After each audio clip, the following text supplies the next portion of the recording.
오늘은 사막을 건너려면이라는 제목으로 함께 말씀을 나눠보도록 하겠습니다. 혹시 사막에 가보신 분 계신가요? 어느 사막이든지 안 어느 사막에 가보셨습니까, 권시현 집사님? 라스베가스에 있는 사막이요? 네? 저는 고비 사막을 가봤어요. 고비 사막을 몽고에 전도회를 하러 갔다가 전도회 끝나고 그 담임하고 있는 목사님 부부하고 한국인 집사님과 함께 고비 사막에 갔었습니다. 그래서 그때가 9월 말쯤 됐었는데 그때부터 추웠어요. 거기도 몽고도 여기 위니펙하고 서로 겨루면 만만하죠, 그렇죠? 또 추웠는데 특히 밤에는 더 추웠던 것 같아요. 그래서 지금 두꺼운 양털 모자 쓰고 그 잠바 입고 불 앞에 앉아 있는 모습이었는데 그래도 밤에 잘 때 엄청 추웠어요. 이 게르. 그래서 전통적인 그 몽고 집에서 잠을 잤거든요. 그래서 잠을 자고 그 다음날 낙타를 타고 걸어보기도 하고 또 사막에 올라가서 홀짝 뛰기도 하고 바람이 엄청 불더라고요. 그래서 이렇게 썼던 이유가 아니면 이 모래바람이 들어와가지고 입을 열질 못해요. 엄청 바람이 불었고 나중에 열심히 올라갔다가 내려갈 때는 슬라이딩을 해서 내려갔습니다. 물론 저는 그때 그냥 고비 사막을 여행을 간 거죠. 여행을 가서 그냥 짧은 시간 즐겁게 시간을 보내고 온 것인데 사실 사막보다는 그 밤에 보는 별이 훨씬 더 아름다웠던 것 같아요. 사막은 볼 게 모래밖에 없더라고요. 그쵸? 원래 사막은 볼 게 모래밖에 없는데 밤에 사막에서 보는 그 별은 진짜 과장하면 주먹만한 것 같은데 그 막 얼굴로 떨어질 것 같아요, 별이. 정말 그 아름다운 별을 그때 고비 사막에 갔을 때 봤습니다. 근데 우리가 이것은 이제 물리적인 사막이었고 살다 보면 원하지 않는 사막을 건너가는 경우들이 있어요. 그렇죠? 인생을 살다 보면 어떤 그 사막을 이렇게 이해하시면 될 것 같아요. 어떤 고난, 어떤 고비. 하지만 내가 그것을 지나가고 넘어가지 않으면 안 되는 그러한 일들을 우리가 살면서 직면하게 될 텐데 그렇다면 우리가 이 사막을 지나가야만 한다면 이 지나가는 동안에 우리가 어떻게 지나가면 좋을까? 그것을 함께 모세의 삶을 근거로 해서 말씀을 나눠보도록 하겠습니다. 모세가 누군지 잘 몰라도 오늘 이야기를 들으면 이런 사람이구나 라는 것을 알 수 있을 거라고 생각이 됩니다.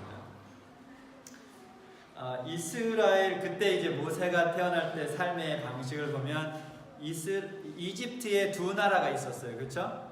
이집트에 두 나라가 있었는데 어떤 나라였습니까? 이집트와 이스라엘은 두 나라가 있었어요. 그래서 근데 처음에 이스라엘 사람들이 거기 살기 시작했을 때는 아주 소수 민족이었는데 시간이 지나면서 민족이 점점 커졌죠. 생육하고 번성을 잘해서 학자들에 따라 다른데 나올 때 그 숫자가 100만에서 250만까지 그 정도로 보는 것 같아요. 근데 이제 점점 늘어나니까 이집트 정부에서 봤을 때 요 이스라엘 사람들을 그냥 두면 우리한테 문제가 생길 수도 있겠다 해서 무슨 정책을 썼습니까? 민족 말살 정책을 썼죠. 그래서 민족 말살 정책을 썼는데 그게 뭐였어요? 아들을 낳으면 강에 버려라. 그것이 민족말. 굉장히 잔인하죠? 굉장히 잔인하죠. 그래서 시간이 지나면 결국 그 민족은 사라질 수밖에 없죠. 남자가 없으면. 그래서 민족 말살 정책을 썼는데 그 중에 한 부부가 있었어요. 한 부부가 있는데 아들을 낳았어요. 근데 아들이 너무 잘생긴 거야. 그래서 아무리 믿게 생겨도 엄마 아빠가 보면 최고 미남이죠. 그쵸? 최고 미남이고 미녀고 엄마 아빠 눈에는. 근데 어쨌든 너무 이뻐갖고 강에 던질 수가 없었어요. 그래서 이 모세를 몇 달 동안 숨깁니까? 네, 3달 동안 숨기다가 도저히 안 되니까 그 들키면 어떻게 되겠어요? 이미 그때 그 집에는 적어도 두 자식이 더 있었어요. 딸하고 아들하고. 그러니까 셋째인 거죠, 모세는. 근데 그냥 이 셋째 아들을 살리려다가 괜히 엄마 아빠도 죽고 위에 두 남매도 죽일 수 있기 때문에 결국은 엄마 아빠가 그렇다면 우리가 하늘에 맡기자. 그래서 갈대로 바구니를 만들고 그것을 방수 처리를 했습니다. 그때 역청을 말라서 방수 처리를 해서 나일강에 띄웠어요. 그래서 누군가 이 아이를 살리면 살리는 거고 죽으면 죽는 거고 띄웠는데, 그 아이를 띄우고 나서 그 동생을 버릴 수가 없어서 쫓아갔던 한 사람이 있어요. 누군가요? 누나.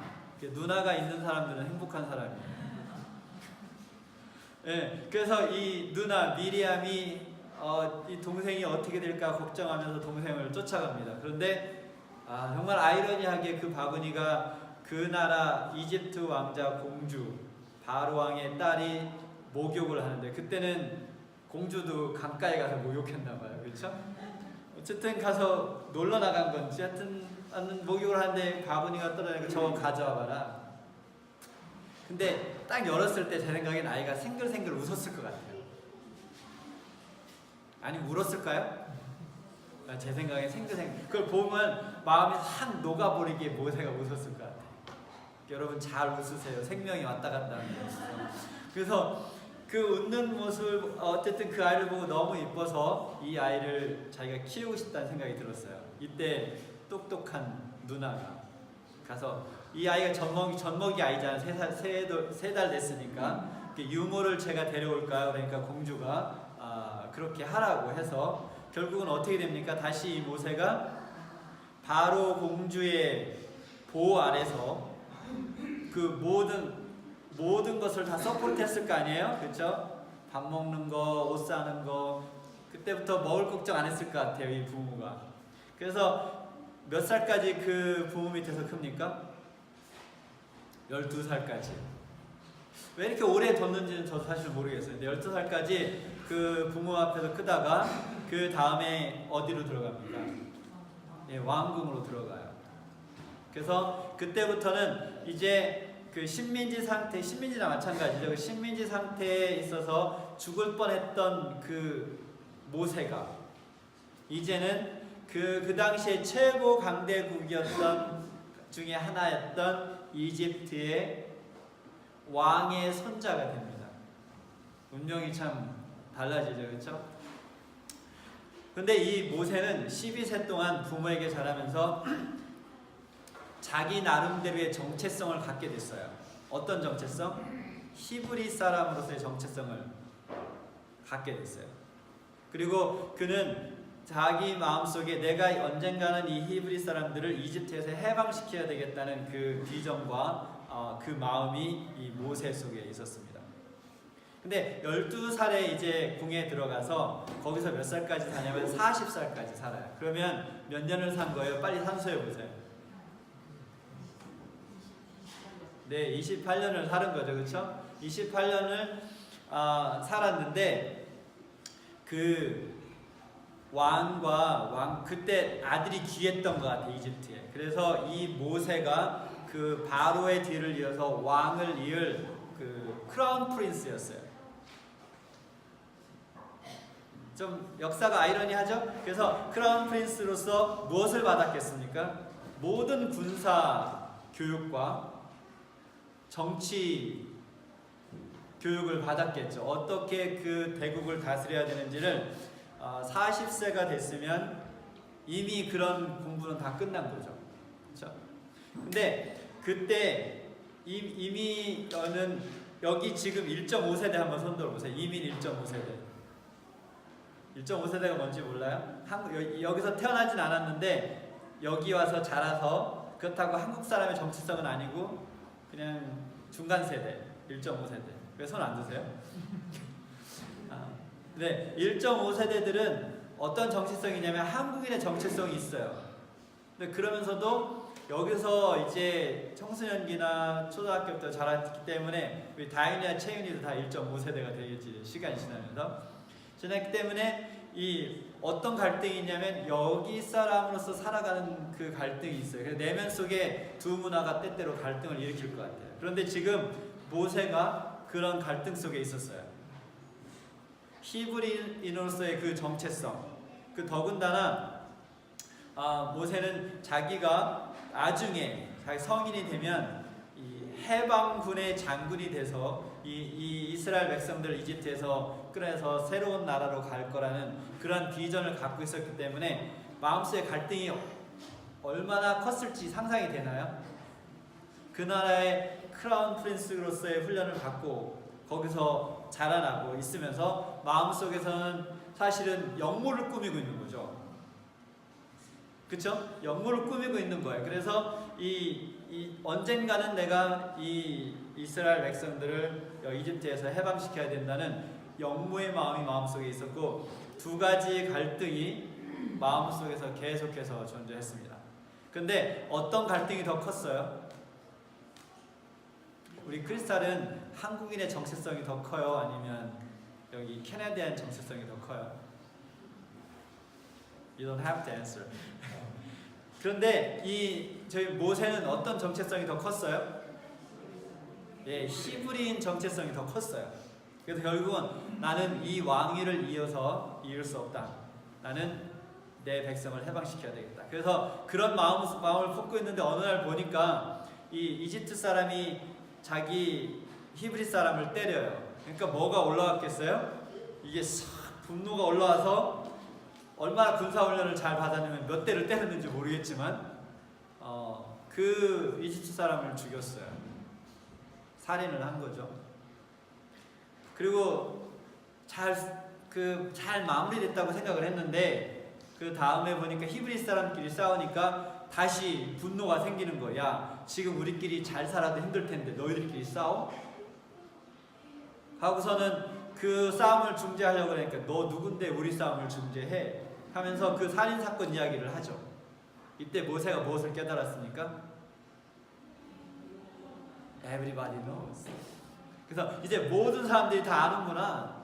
근데 이제 바로 왕도 그것을 알고 이놈 죽을 놈을 데려다가 키워서 그동안 교육을 28년이나 시켰더니 마음속에 역모를 꾸미고 있어? 여러분이 왕이라면 어떻게 하겠어요? 당장 잡아다가 그날로 처형을 시켜야 돼. 이런 싹은 오래 두면 안 돼요. 그렇죠? 그래서 만약 제가 왕이라면 지체하지도 않았을 것 같아요. 그날 잡아다가 그날 사형을 시켰을 것 같아요. 그것을 근데 이제 모세가 알고 어떻게 합니까? Bye bye Egypt. Bye bye Egypt 하고선 이제 도망을 갑니다. 어디로 도망갔어요? 네, 미디안 광야. 광야가 영어로 이제 wilderness. 거의 뭐 다른 생명체가 좀 있을 뿐이지 사막과 다를 것이 별로 없는 곳이 이제 wilderness죠. 사람이 살기 힘든 그런 곳인데 그쪽으로 이제 도망을 갑니다. 도망을 갔는데 그 마음속에 이렇게 의로움이 있는 사람이에요. 모세가. 그래서 도망을 우물가에 앉아 있는데 이 여자 목동들이 이제 물을 먹이려고 왔는데 남자들은 여자들을 보면 대체적으로 어떻게 하나요? 잘 도와주기보다는 괴롭히죠. 그렇죠? 청소년들이 많이 그러는데 자기 좋은 마음을 괴롭히는 걸로 표현하는데 어쨌든 왜 그랬는지 모르겠지만 이 여자 목동들을 괴롭혔어요. 그것을 모세가 보고 이제 울분이 나고서는 그 여자 목동들을 도와주죠. 그러고 보면 적어도 한 10대 1 정도로 싸울 정도의 어떤 군사력이 갖고 있는 사람이었던 것 같아요. 그렇죠? 어쨌든 그 많은 사람들을 그 무리를 물리치고 이 사람들을 구해줍니다. 여자 목동들을. 근데 사람 일은 참 재미있죠. 그게 인연이 돼서 그 집으로 가죠. 그 집에 갔어요. 근데 그 딸들의 아버지가 보니까 애가 참 쓸만해요. 그렇죠? 뭐 힘도 있는 것 같고 여럿을 물리쳤다고 하니까 좀 똑똑한 것도 같고 그러니까 어차피 여기 광야에 남자도 없는데 쓸만한 남자 구하기 힘든데 쟤 여기 앉혀놓고 이렇게 딸 하나 줘야 되겠다. 사위 삼아야 되겠다. 그래서 딸을 주죠. 딸 딸 이름이 뭡니까? 예, 시보라를 이제 딸로 줘서 거기서 살기 시작합니다. 그래서 몇 살에 떠났다 그랬죠? 예, 40에 떠났어요. 그러면 거기서 몇 년을 살았을까요? 40년을 살았어요. 근데 거기서 결혼해서 아들 둘을 낳고 잘 40년을 살았습니다. 그리고 나서 40년 후에 80이 되었을 때 하나님이 모세에게 나타납니다. 그래서 출애굽기 3장 10절 11절에 보면 이제 내가 너를 근데 저는 그 이제가 마음속에 확 와닿았어요. 몇 살 때부터? 12, 10대부터 이 모세는 자기가 해방군의 장군으로서 이 이스라엘을 이집트에서 해방시킬 사람으로 알고 있었는데 거기서 군사훈련이 다 끝난 40세에도 조용하셨던 하나님, 그리고 이제 가서 목자로서 40년을 살면서 다 내려놓은 다음에 이제 그게 여러분 마음에 안 와닿아요. 저도 인생에서 사막을 몇 번 건너봤기 때문에 이 이제라는 마음이 저는 마음속에 확 와닿아요. 하나님 그동안 뭐 하시다가 이제, 그죠? 이제야, 지금에서야. 이 이제가 저는 너무 마음속에 와요. 이제 내가 너를 바로에게 보내요. 하나님 너무 하시는 거 아니에요? 너에게 내 백성 이스라엘 자손을 애굽에서 인도하여 내게 하리라. 그러니까 저 같은 표현이 나오더라고요. 모세가 하나님께 이르되 내가 누구이기에 바로에게 갑니까? 제가 뭐라고 바로에게 갑니까? 그 말이에요. 그렇죠? 그리고 제가 뭐라고 이스라엘 자손을 애굽에서 인도하여 내겠습니까? 지금 그게 이 40년 동안 모세가 어떻게 살았는지는 성경에 기록되어 있지는 않아요. 근데 이제 보조와 선지자를 보면 조금 내용이 있고, 근데 이 출애굽기 3장 10절 11절에 이 모세의 태도를 보면 모세가 어떻게 살았는지 짐작이 갑니다. 네, 그것을 남은 시간 동안 한번 좀 보도록 하겠습니다. 첫째, 모세가 이 사막을 건너면서 40년이라는 미디안 광야의 인생의 사막을 건너면서 모세가 해야 될 것 중에 하나는 뭐였냐면, 그가 궁중에서 이 이집트 그 왕궁에서 배웠던 정치, 군사, 그런 최고의 학문 중에 많은 것들을 버려야 됐어요. 그게 unlearning process죠, 그렇죠? 여러분 그런 거 경험해 보셨어요? unlearning process. 지금까지 배웠던 것을 다 내 속에서 버려야 되는. 근데 사실 여기 이민 오신 분들은 unlearning process를 하셨어요. 왜요? 이미 한국의 습관과 문화, 그 모든 익숙했던 것을 버리고 여기 와서 새롭게, 여기 제가 처음에 와서 제일 이렇게 자꾸 답답했던 건 뭐냐면 속도였어요. 스피드. 한국에선 뭐 하면 주문하면 그 다음, 빠르면 그 다음날 오는데, 주문하면 뭐 일주일, 이주일, 뭐 저기 그 어디야 홈데포 같은 데가 주문해도 일주일 걸린다. 거기 없으면 뭐 이렇게 오래 걸리지. 그리고 은행 가서 뭐 한번 뭐 하려 그러면 하고 한 10분이면 할 것 같은데 한 1시간 반씩 하고. 그래서 처음에는 이 스피드 때문에 이게 가슴이 굉장히 답답했어요. 근데 이제 2년 가까이 되니까 좀 적응이 되더라고요. 그쵸? 이게 뭐예요? unlearning process예요. 그러니까 처음엔 어디 가면 약속 안 하고 몇 번 갔었어요. 가면 항상 물어보더라고요. 어포인먼트 하고 왔니? 아니요. 하고 해야 되는데. 그래? 우리는 그냥 가는데? 그러면서 그게 unlearning process죠. 다 버려야 됐어요. 근데 이 모세도 정말로 하나님이 쓰시기 전까지 무엇이 필요했냐면 왕궁에서 배웠던 많은 것들을 버려야 했습니다. 근데 우리가 인생의 사막을 지나갈 때는 그 사막이 끝난 후에 무엇이 우리를 기다리고 있을지 모르기 때문에 이 unlearning 프로세스를 잘 해야 돼요. 그러니까 저는 여기 와서 1년 동안 인생에서 가장 힘들었던 시간 중에 한 1년을 보냈던 것 같아요. 여러 가지 이유가 있을 수 있지만 그 중에 하나가 제가 이 어깨가 아프면서 그 50년 동안 살면서 한 번도 경험해보지 못한 육체적인 고통을 몇 개월 동안, 한 6개월 동안 경험을 했죠. 수면제를 먹어도 잠이 안 오고, 그러면서 잠을 못 자는 게 이렇게 고통스러운 거구나. 근데 그것이 회복되는데도 굉장히 오래 시간이 걸리더라고요. 그것이 마음적으로, 육체적으로 이렇게 회복이 되는데 시간이 걸리더라고요. 근데 이렇게 사막을 건너갈 때는 그 끝난 다음에 무엇이 기다릴지 모르기 때문에 이 언러닝 프로세스를 잘 해야 됩니다. 두 번째, 이 무엇과 익숙해져야 되냐면 사막을 건너갈 때는 고독과 익숙해져야 돼요. 고독. 여러분 고독 좋아하십니까? 고독을 씹으시나요? 고독을 마시세요? 즐기세요?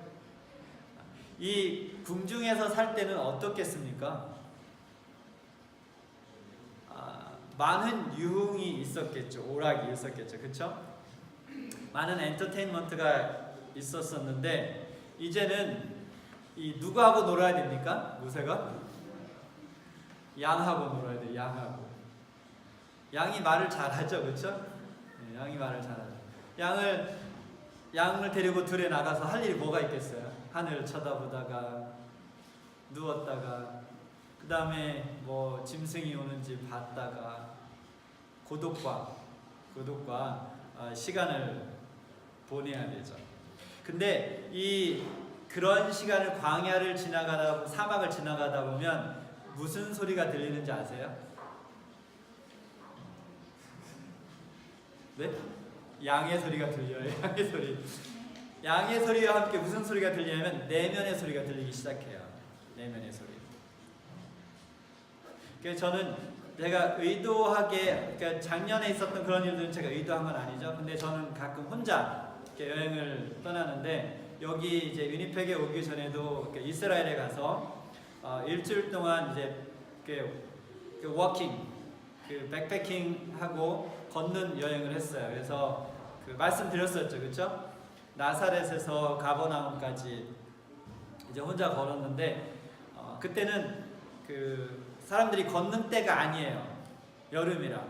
보통 좋은 계절이었는데 여름이라 안 걸어요. 왜냐하면 죽을 수도 있기 때문에 너무 더워서 걷다가 이 태양이 구름에 한 5분만 가려져도 얼마나 행복한지 몰라요.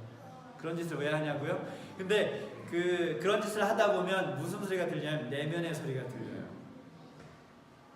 그동안 자기가 듣지 못했던 자기 마음속에 있는 소리를 듣기 시작한다는 거죠. 누구를 찾는 거예요? 잃어버렸던 자기 자신을 찾는 거죠. 모세는 부모에게 있었던 12년의 교육, 그리고 바로의 궁에서 있던 28년의 교육, 이미 중년의 나이가 됐지만 그는 40세에 그곳을 떠나면서 다시 40년 동안 자기 내면의 소리를 듣는 훈련을 해야만 했습니다. 여러분 내면의 소리를 들으십니까? 너무 바쁘신가요? 내면의 소리를 듣지 못하면 내 인생이 아닌 다른 사람의 인생을 살 가능성이 굉장히 높아요. 하나님이 원하는 인생이 아닌 세상이 원하는 인생을 살 가능성이 굉장히 높다는 거죠. 하나님에게 나에게 주신 그 특별한 나만의 인생을 살아가는 것이 아니라 이 세상이 만들어준 문화 속에서 만들어준 아바타의 인생을 살 가능성이 훨씬 더 높다는 거예요. 뭘 듣지 못하면? 자기 내면의 소리를 듣지 못하면. 근데 내면의 소리를 들으려면 사막을 가야 됩니다. 여기는 다 사막이에요. 그쵸? 한 시간만 차 타고 나가면 다 사막이죠. 다 물들있어. 아무것도 없어요. 그쵸? 여러분 우리는 좋은 곳에 살아요. 멀리 안 가도 돼요. 비행기 타고. 한 시간만 나가면 아무것도 없잖아요. 한번 나가보세요. 하루 아니면 이틀 그곳에서 혼자 한번 시간을 보내보세요. 그리고 내면의 소리를 들어보시기 바랍니다. 우리가 이 시끄러운 정보 속에 살고 있어요. 듣질 못해요. 대중 속에 가려졌던 나를 볼 수 있는 시간입니다. 어디 가요? 우리가 사막을 건너가요. 그래서 이것은 내가 원해서 사막을 건너가기도 하고 원하지 않는 사막을 건너가기도 하잖아요. 그렇죠? 근데 그때도 마찬가지예요. 내가 원하든 원하지 않든 내가 사막을 건너가다 보면 대중 속에서 가려졌던 내가 보이기 시작하는 거죠. 내 내면의 이야기를 듣기 시작합니다. 모세가 그곳에서 버려야 됐던 것 중에 하나는 이집트의 왕의 후계자, 이제 왕이 될 교육을 받는 사람이라면 커맨딩 하는 걸 교육을 받았겠어요? 아니면 서빙 하는 교육을 받았겠어요? 잘 모르시겠어요? 이렇게 명령하는 교육을 받았겠어요? 명령을 잘하는 교육을 받았겠어요? 아니면 왕으로서 잘 봉사하는 교육을 받았겠어요? 명령하는 걸 받았겠죠. 왕정이니까 더 했겠죠. 그렇죠? 왕의 명령이 법이니까. 그런 교육을 받았던 모세는 나중에 40년 동안 광야에서 이스라엘 백성을 끌고 나가려면 명령하는 지도자가 아니라 섬기는 지도자의 교육을 받아야 됐어요. 그래서 저는 양을 쳐보진 않았어요. 양을 쳐본 목자가 되보진 않았지만 짐작을 할 수 있잖아요. 그렇죠? 양이 가장 우둔한 짐승 중에 하나라고 그러죠. 가장 우둔한 짐승 중에 하나라고 그래요. 근데 그 우둔한 짐승, 자기의 감정을 전달할 수 없는 그 양을 40년 동안 치면 양이 모세를 섬겼나요? 모세가 양을 섬겼나요? 양이 모세를 섬기는 그런 양이 있을까요? 모세가 양을 섬겼겠죠. 결국은 그 펫을 키우잖아요. 펫이 주인을 섬겨요? 주인이 펫을 섬기는 거죠. 그렇죠? 애완동물을 키운다는 것은 종이 되는 거예요. 애완동물의 종이 되는 거죠.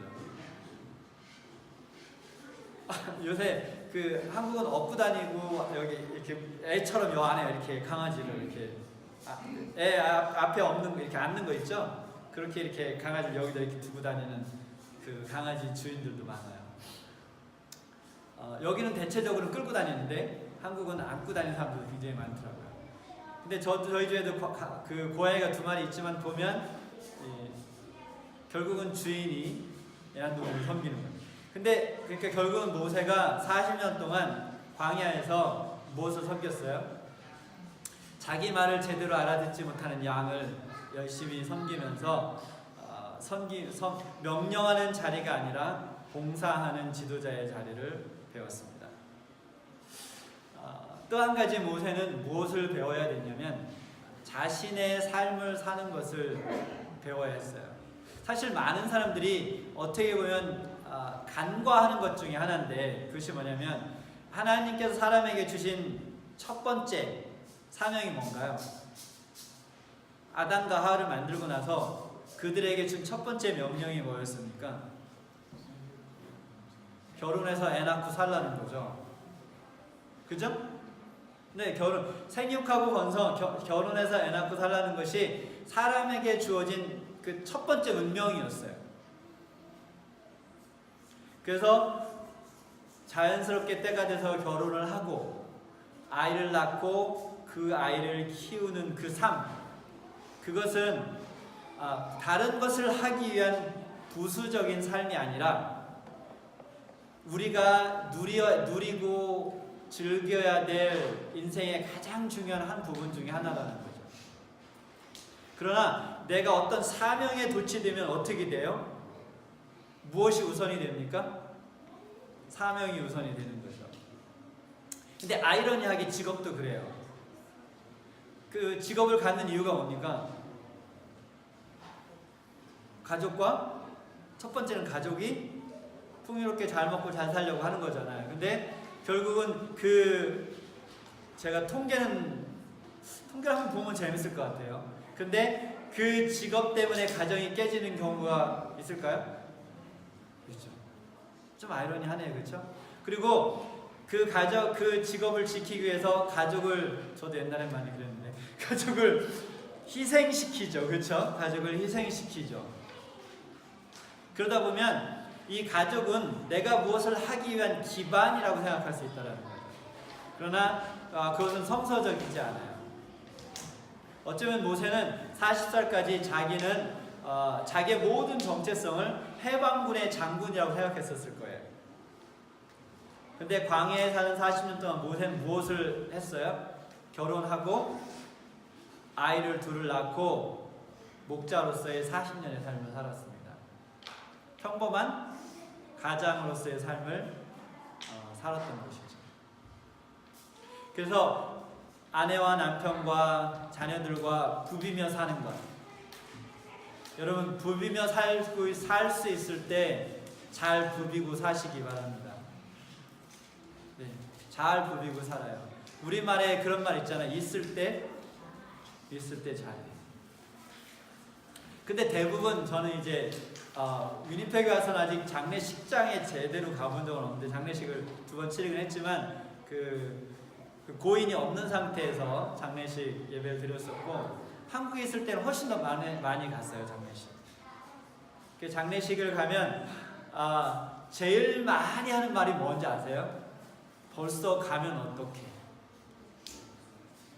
이제 사랑하려고 하는데. 그런 말 제일 많이 해요. 문화를 초월해서. 다른 나라도 많은 것 같아요. 필리핀에 있을 때도 가면 그런 것 같아요. 이제 내가 좀 잘하려고 하는데, 이제 사랑하려고 하는데 왜 벌써 갔어? 나 어떡하라고? 이제 그 말을 제일 많이 하더라고요.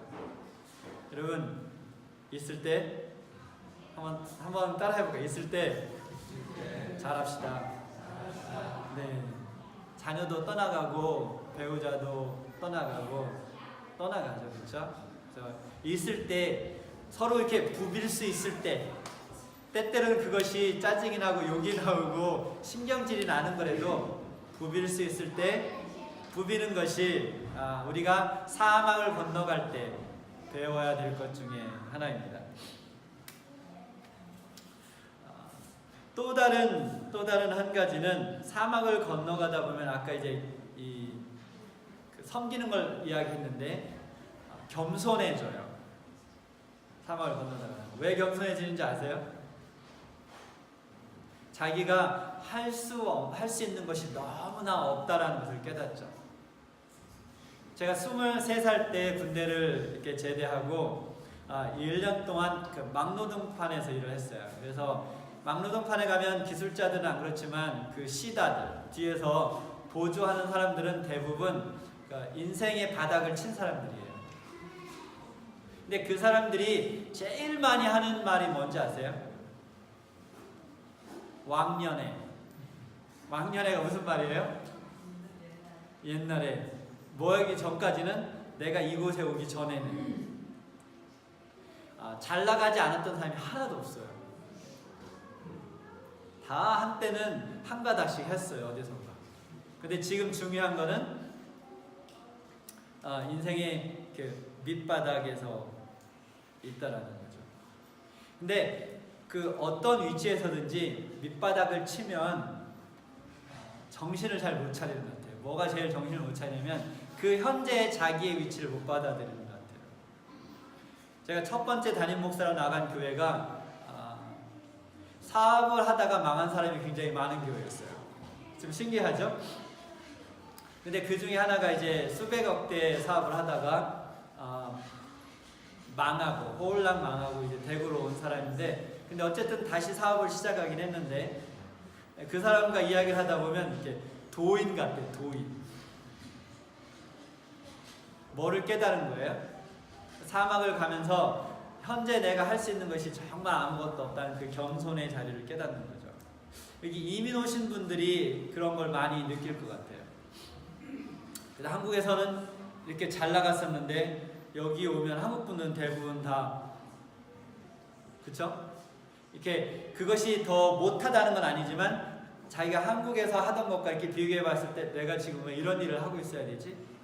라고 생각하는 분들이 꽤 있으신 것 같아요. 근데 현재 나의 위치 속에서 그것을 받아들이지 못하면 그때부터 인생이 어떻게 됩니까? 인생이 괴로워지기 시작하죠. 인생이 괴로워지기 시작해요. 그때부터는 힘든 거예요. 그러면 힘들면 힘들수록 사회 속에 더 고립되겠죠. 그러면 고립이 되면 될수록 더 인생이 어려워지고 힘들어지고 우울해지는 거죠. 사막을 건널 때는 사막을 건널 때처럼 살아야 됩니다. 그러니까 제가 배낭여행을 갈 때 저는 이제 제 그램을 재는 저울이 있어요. 몇 그램. 그 제가 가방에 싸는 모든 것들을 무게를 잽니다. 그래서 만약에 15kg 미만으로 가방을 싸는데 배낭을 지고 가야 되니까 텐트까지 다 먹을 것까지. 그래서 이것이 15kg가 넘으면 가방을 다 풀러요. 그리고 뭘 뺄 건지 고민을 합니다. 그러다가 뺄 게 없잖아요. 그러면 옷이 무게가 좀 많이 나가면 그 저울을 가지고 옷을 사러 가요. 그래서 지금 입은 옷이 200g이다. 그러면 100g짜리 옷을 찾는 거죠. 왜냐면 15kg가 넘어가면 그때부터는 이 장거리 배낭여행을 하기가 힘들어요. 제가 20kg를 지고 일주일 지리산을 갔다가 죽는 줄 알았어요. 같이 갔던 친구는 무릎이 나갔어요. 그래서 그때부터 15kg를 줄였는데, 물론 사람마다 다르지만 저는 15kg로 하거든요. 그러면 근데 제가 그 텐트를 치고 가장 간단한 음식을 먹으면서 내가 이게 뭐하는 짓이냐, 그냥 집에서 편안하게 자고 밥 먹지 이러면 그 여행이 즐겁겠어요? 아니죠. 그러니까 사막엔 모든 것이 주어지지 않아요. 단순한 것밖에 없어요. 생존인 거죠, 그렇죠? 그렇다면 그 생존에 맞는 이 마음, 애티튜드, 그것을 가져야만 사막을 건널 수가 있어요. 여러분 혹시 이 인생의 사막을 지금 건너고 계십니까? 아니면 건너오셨나요? 아니면 인생의 사막 속에 이제 막 들어가셨나요? 왜 그 사막을 우리가 건너가야 되는지 질문하다 보면 그 사막을 건너갈 힘이 생기지 않습니다. 그 대신 그 사막을 건너갈 때 우리가 할 수 있는 일을 한다면, 모세처럼. 우리의 삶은 다르니까 모세와 똑같지는 않겠죠, 그렇죠? 하지만 모세처럼 우리가 무엇인가 우리가 할 수 있는 일을 찾아서 하다 보면 사막의 특징이 뭡니까? 언젠가는 끝이 있다는 거죠. 그 사막에 끝이 있었어요. 그 길이와 종류는 다르겠지만 그 사막은 끝이 있습니다. 여러분이 지금 사막에 있다면 여러분의 그 사막의 환경을 인정하시고 받아들이고 여러분이 즐길 수 있는 것을 즐기면서 사막을 건너시기 바랍니다. 결국 모세는 가장 위대한 지도자가 됐어요. 어떤 인류 역사상 어떤 지도자도 그런 일을 할 수 있는 사람은 많지 않을 거라고 생각이 들어요. 240만이라면 240만을 계속 40년 동안 데리고 움직인 거예요. 제가 미션 출입 가면 한 10명 정도 데리고 가는데 10명 정도 데리고 2주 동안 움직이다 보면 탈진돼요. 너무 힘들어서. 그래서 저는 가기 전에 굉장히 명령체계를 이렇게 해두고 가는데도 너무 힘들어요. 그런데 10명도 힘든데 240만, 위니펙 인구의 2.5배를 데리고 40년 동안 광야를 이동을 했어요. 여러분의 사막 끝에는 무엇이 있을지 모르겠습니다.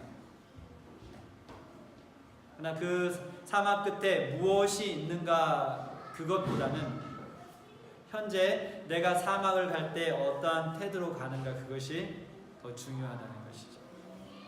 하나님께서 여러분에게 힘을 주셔서 그 사막을 건너갈 때 여러분이 배울 수 있는 것을 배우고 사막을 잘 견디고 나가서 더 아름답고 더 행복하고 더 위대한 삶을 살 수 있게 되길 바랍니다.